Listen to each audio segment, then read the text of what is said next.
Shalom teman-teman sekalian, salam berkah dan salam sejahtera saya ucapkan. Selamat bertemu sekali lagi. Semoga saudara-saudari semua sehat dan ceria di dalam Tuhan.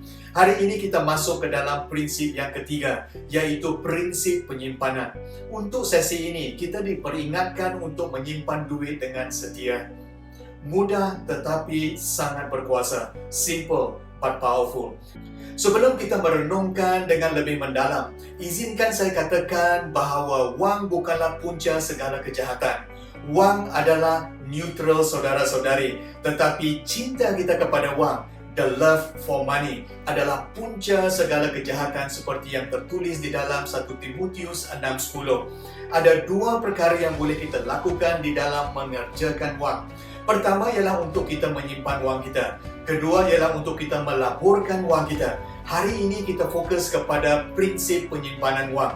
Di dalam satu ibarat ataupun perumpamaan talenta, Yesus menceritakan di dalam Matius 25, 16-18.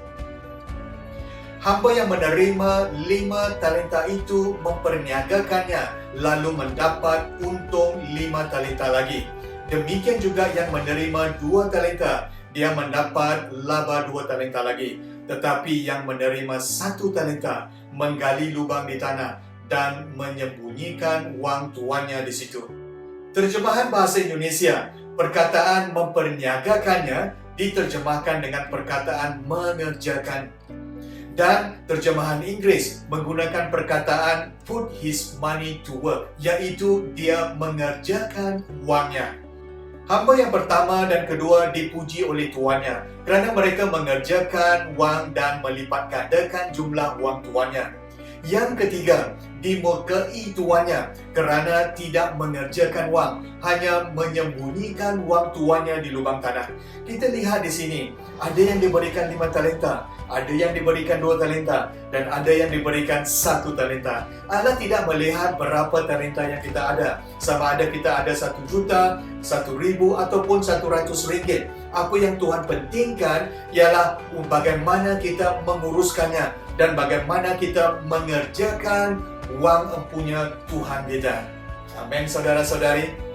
Salah satu cara yang paling simple untuk kita mengerjakan wang ialah dengan menyimpan wang. Kita simpankan wang kita di dalam akaun simpanan tetap ataupun fixed deposit. Kepada kita yang Bumi Putra, kita boleh simpan wang kita di dalam bank account Amanah Saham Nasional yang memberikan faedah yang lebih tinggi. Yesus berbicara kepada hamba yang ketiga, Matius 25:27. Oleh itu sepatutnya kamu simpan wang itu di dalam tabung, supaya ketika aku pulang, aku menerima wang itu dengan faedahnya. Sekurang-kurangnya saudara-saudari, Tuhan menyuruh kita menyimpan wang di dalam tabung, supaya kita menerima faedahnya. Amsal 13:11. Harta hasil penipuan akan tersurat dengan cepat, tetapi orang yang mengumpul sedikit demi sedikit akan melipat gandakannya. Lihat di sini saudara-saudari, mengumpul sedikit demi sedikit akan melipat ganda wang yang kita ada. Wow, seperti pepatah mengatakan sedikit demi sedikit, lama-lama jadi bukit.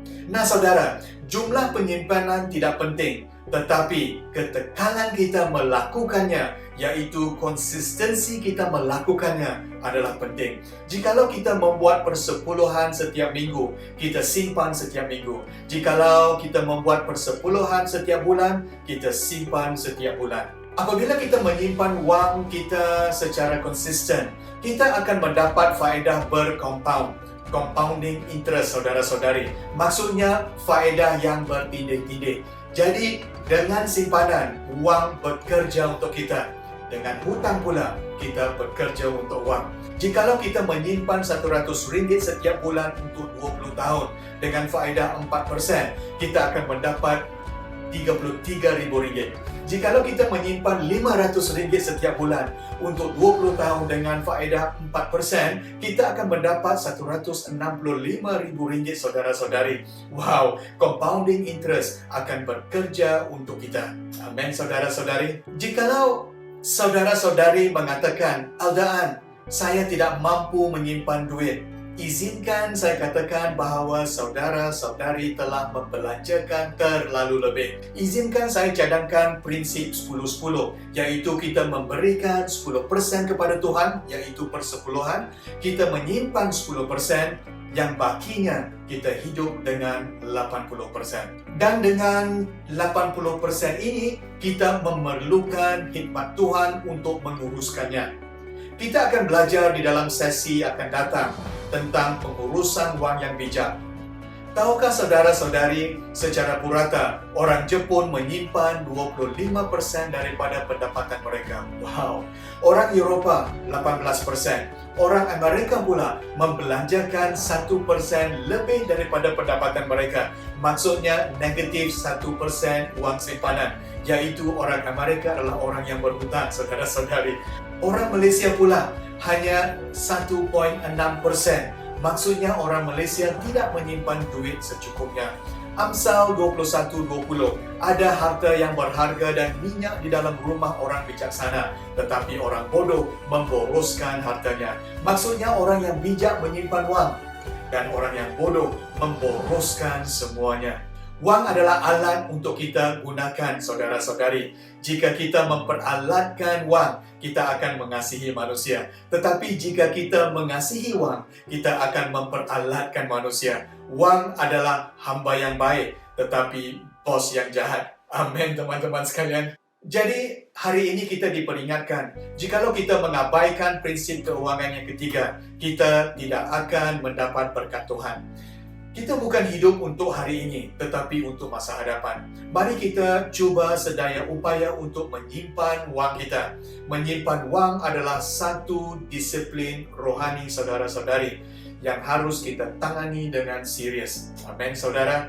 Saving is a spiritual discipline. Tetapi perkara yang lebih penting daripada hidup kita yang sementara ini ialah hidup yang berkekalan. Dan ini hanya diperolehi dengan menerima kasih Yesus dengan iman. Mari kita berdoa supaya Tuhan memampukan kita untuk melakukan ini. Tuhan, kami telah renungkan hari ini tentang prinsip keuangan yang ketiga, yaitu prinsip penyimpanan. Hari ini kami minta pertolongan Tuhan untuk kami belajar menyimpan wang dengan setia. Kami juga bersyukur kerana Engkau telah membayar hutang dosa kami sepenuhnya melalui Yesus Kristus, supaya bukan sahaja diberkati di dunia dengan prinsip keuangan, tetapi juga dosa kami ditebus dengan pengorbanan Yesus di atas salib. Terima kasih Tuhan, di dalam nama Yesus Kristus, Juru Selamat kami. Amin. Terima kasih teman-teman sekalian. Sampai kita bertemu sekali lagi. Tuhan memberkati. Shalom.